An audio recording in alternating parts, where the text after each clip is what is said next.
လုံးပဲမင်္ဂလာပါဒီနေ့ကတော့ဒုတိယနေ့ပေါ့နော်ဒီနေ့ကတော့ဘယ်သွားမှာလဲဆိုလို့ရှိရင်နေလဲတာတယ်နောက်ပြီးတော့စနေတင်းနေမဟုတ်တဲ့ခါကျတော့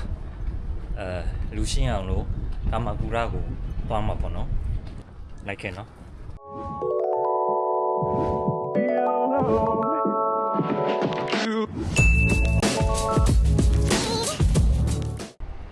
ကျွန်တော်ကတော့新竹ကူ station ကနေပြီးတော့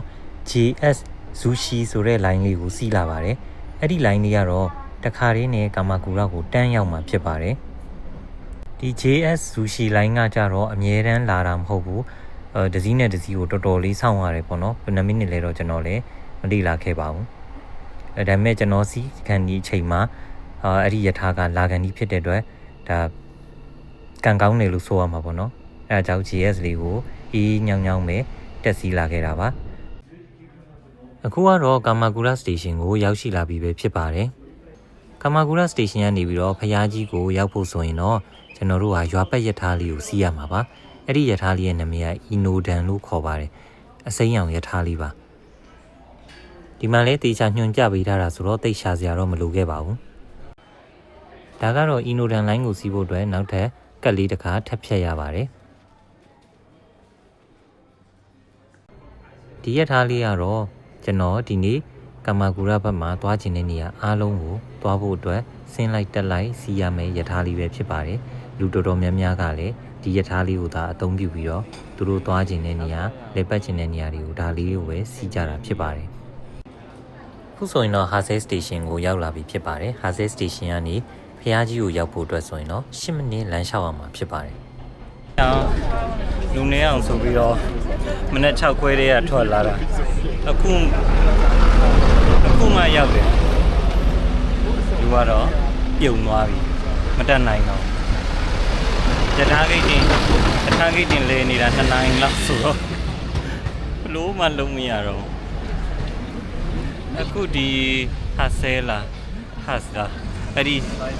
ဂိတ်ကိုရောက်လို့ရှိရင်တော့ဒါအကုန်လုံးကဒီပဲသွားတာဆိုတော့သူတို့နောက်လိုက်သွားရင်တော့ရောက်မှာပေါ့နော်ဖုန်းကင်ပြီးတော့မြေပုံကြည့်ချင်တော့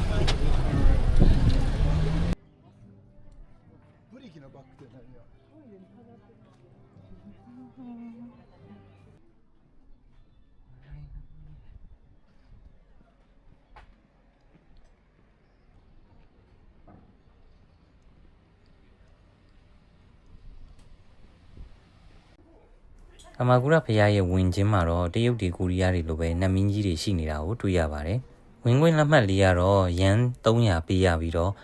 ဖျားရဲ့အထဲကိုဝင်ချင်းတော့ရန်90ထပ်ပေးရပါတယ်။ဂျပန်ရဲ့ဝင်ကြီးတွေကကိုရီးယားလိုပဲတိတ်ကိုတန်ပါတယ်။ဒီကာမာကူရာဖျားကြီးရာဆိုလို့ရှိရင်နှစ်ပေါင်း980ကျော်ပြီဖြစ်ပါတယ်။ဒါကတော့ကြီးဝါနဲ့လှုပ်ထားတဲ့ဖျားစင်းတူတော်ကြီးပဲဖြစ်ပါတယ်။သူ့ရဲ့တန်ချိန်ပေါင်းကဆိုရင်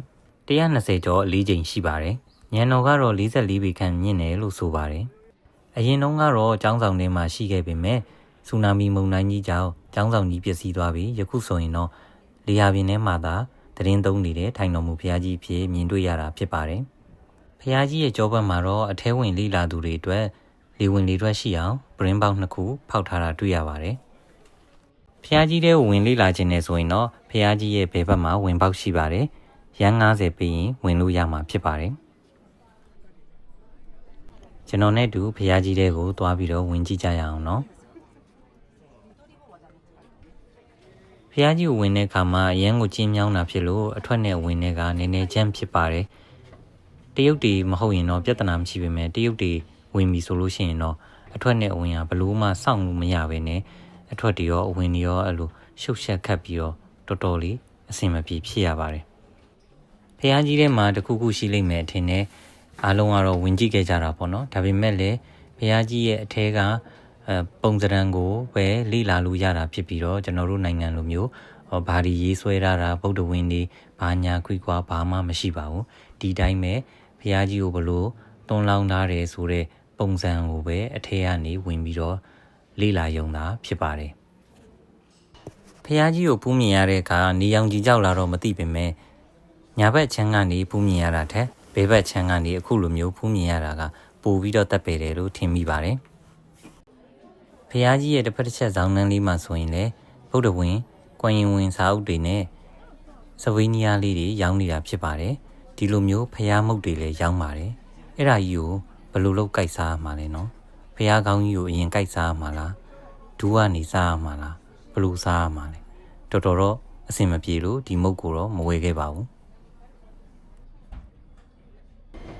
ကမာကူရသွားတဲ့လမ်းမှာတော့ဖျားเจ้าတစ်ခုရှိပေမဲ့မဝင်ခဲ့တော့ပါဘူးနေ့လည်စာအနေနဲ့တော့ Hase Station ထွက်ပေါက်မှာရှိတဲ့ဆိုင်လေးကိုပဲဝင်စားခဲ့တာဖြစ်ပါတယ်ဂျပန်မှာတော့တိတ်ပြီးတော့အစားအစာကိုမမှန်းခဲ့ဘူးပေါ့နော်ဘာစားမယ်လို့ဒီတိုင်းပဲတွေ့ကြရဝင်စားတာပါပဲဒါပေမဲ့လို့တော်တော်လေးအဆင်ပြေပါတယ်မှန်းနာတာထက်ကိုပိုကောင်းတယ်ပေါ့နော်ရှီချီရီဂါဟာမာစတေရှင်ဒီ station ကိုခုနကယထာအစိမ်းလေးစီးပြီးတော့ပဲထပ်ပြီးတော့လာခဲ့တာပါဒီ station ကိုဘာလို့လာရလဲဆိုရင်တော့အဓိက Instagram စတဲ့နေရာတွေမှာနာမည်ကြီးတဲ့ဟော်ဒီမြောင်းကလေးနဲ့နောက် beach ပေါ့နော်ဒီ beach ကိုလာတာဖြစ်ပါတယ်ဒီနေရာလေးကတော့ romantic ဖြစ်တဲ့နေရာတွေတဲကတစ်ခုပေါ့နော်လူငယ်တွေကြားမှာတော်တော်လေးကိုနာမည်ကြီးပါတယ်လူကြီးတွေတော့ဘာကိုကြည့်ရမှန်းသိမှာမဟုတ်ပါဘူးနေရန်ပူတာဖြစ်တဲ့အတွက်ကျွန်တော်ကတော့မြန်တုတ်လေးပဲသွားခဲ့ပါတယ်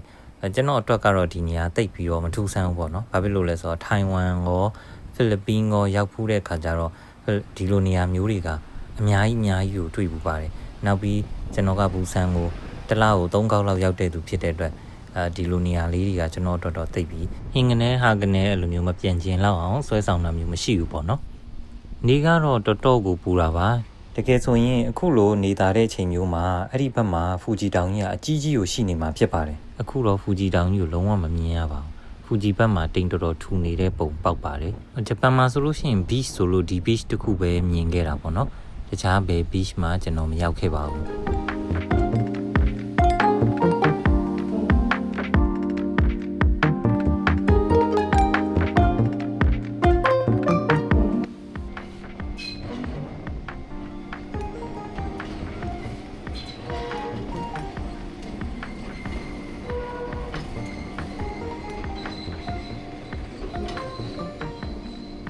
နောက်တစ်ကိတ်အနေနဲ့တော့ကာမာကူရာကိုကိုမဲကိုသွားမှာဖြစ်ပါတယ်ဒီ station ကတော့ကျွန်တော်ဒီကာမာကူရာဘက်မှာဆိုရင်အသွားခြင်းဆုံးနေရာပဲပေါ့နော်ယထာလေးနဲ့ပင်လယ်လေးကိုတွဲရိုက်ရမယ်အဓိက main နေရာပဲဖြစ်ပါတယ်သူများတွေကတော့ beach ကနေအဲ့ဒီ gate ကိုတကိတ်လမ်းလျှောက်ကြပါတယ်ကျွန်တော်ကတော့ယထာဂိတ်နဲ့လည်းနီးတာဆိုတော့မလျှောက်တော့ဘူးပေါ့နော်ဒီတိုင်းလေးပဲယထာစီးပြီးသွားလိုက်ပါတယ်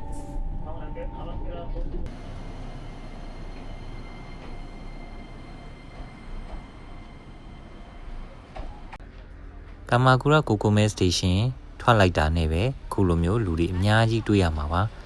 အဓိကကတော့ကျွန်တော်လိုပဲအကြံတူဒီနေရာကိုလာရိုက်ကြတာဖြစ်ပါတယ်ပင်လယ်ကြီးကိုနောက်ခံထားပြီးတော့ယထာအစိမ်းလေးဖြတ်သွားတာကတိတ်ကိုမှလှပပြီး romantic ဆန်တဲ့နေရာလေးပေါ့နော်ဒါကြောင့်မလို့လူငယ်တော်တော်များများကလည်းဒီနေရာကိုအရန်ကိုကြိုက်နှစ်သက်ပါတယ်အယောင်လေးများပြောင်းလိုက်လို့ရှိရင်တော်တော်လေးကိုလှပါတယ်အခုမြင်နေရတဲ့မီး point လေးရဆိုလို့ရှိရင်အတိကရိုက်ရမယ် point ပေါ့နော်ဒါပေမဲ့လည်းအဲ့လိုမျိုးလူပြုံနေတဲ့အတွက်ဘလို့မှရိုက်လို့အဆင်မပြေပါဘူးအဲ့တော့တခြားနေရာကနေပဲရိုက်ကြရတာဖြစ်ပါတယ်ကျွန်တော်တော့ရိုက်ပေးတဲ့သူမပါတဲ့အတွက်ဒီတိုင်းပဲကင်မရာထောင်ခဲ့ပြီးတော့ဟိုရှေ့မှာတွားရက်နေတာဖြစ်ပါတယ်တကယ်ဆိုလို့ရှိရင်ဒီနေရာကရိုက်ခွင့်လုံးဝမရှိတဲ့နေရာပါကျွန်တော်ကင်မရာထောင်ထားတဲ့နေရာကသာရိုက်ရမှာဖြစ်ပါတယ်ဒါပေမဲ့ဒီတရုတ်3ကောင်က security ပြောစကားတွေကိုလုံးဝနားမထောင်မင်းနဲ့ခုလိုရိုက်နေတာဖြစ်တဲ့အတွက်ကျွန်တော်လည်းပဲကြွယ်သွားပါတယ်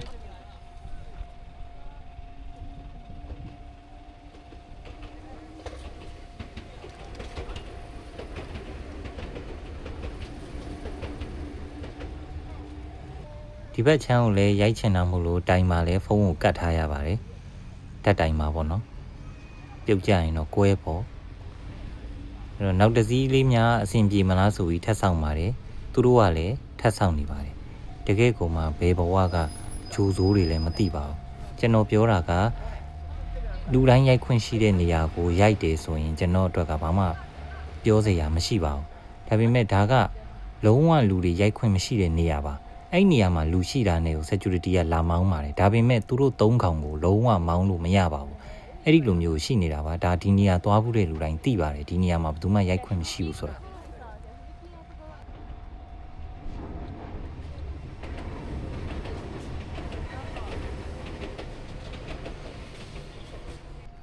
သွားကြနောက်ဘဝဝက်ဖြစ်မှဟာတယ်တော်တော်ကြက်တည်တုံးတယ်ဒီလောက်လူတွေအများကြီးဘယ်သူမှဒီနေရာမှာစီးပြက်ကံပြက်လာပြီးမရိုက်ဘူးသူတို့ပဲရှေ့ရနေလူတကာရိုက်နေတဲ့မြင်ကွင်းကြီးကိုကွယ်ပြီးတော့အပေါ်မှာအဲ့ဒါကျွန်တော်တယောက်တည်းကျွန်တော်ကင်မရာတစ်ခုပဲရှိတာမဟုတ်လူအများကြီးကိုရိုက်နေတာပါအဲ့ဒီအပေါ်မှာအဲ့ဒါကိုသူတို့ကရှေ့ရနေအဲ့လိုလုံးမှာတော့သူများမြင်ကွင်းကိုတော့ကွယ်တာမဟုတ်ဘူးလားနော်ကျွန်တော်ကတော့လုံးဝလက်မလျှော့ခဲ့ပါဘူးဒီရထားလမ်းလေးကိုမရရအောင်ဖုန်းနဲ့ရိုက်ခဲ့ပါတယ်ဖုန်းနဲ့ရိုက်ထားတာလေးတွေအတူလေးတွေကိုတော့ Facebook မှာတင်ပေးထားပြီးပေါ့နော်ဒီကမာကူရာဘက်မှာတွားဖို့အတွက်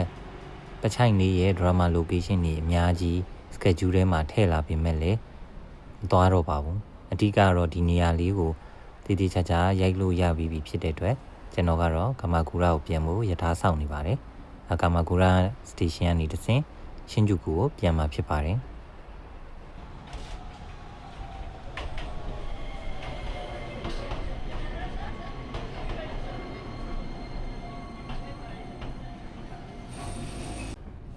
ကမာကူရာစတေရှင်ကနေရှင်ဂျူကူကိုပြန်တဲ့ချိန်မှာတော့အကြာကြီးစီးရမှာဖြစ်တဲ့အတွက်ရိုးရိုးဆွီကာကတ်နဲ့ရိုးရန်ကမစီးတော့ဘဲနဲ့အပါရန်ကစီးဖို့အတွက်လက်မှတ်လေးဝယ်စီးခဲ့ပါတယ်ဒါဆိုရင်တော့ဂျပန် vlog နံပါတ်3လေးမှာပြန်လဲဆုံကြမယ်နော်အားလုံးပဲကြည့်ရှုပေးတဲ့အတွက်ကျေးဇူးတင်ပါတယ်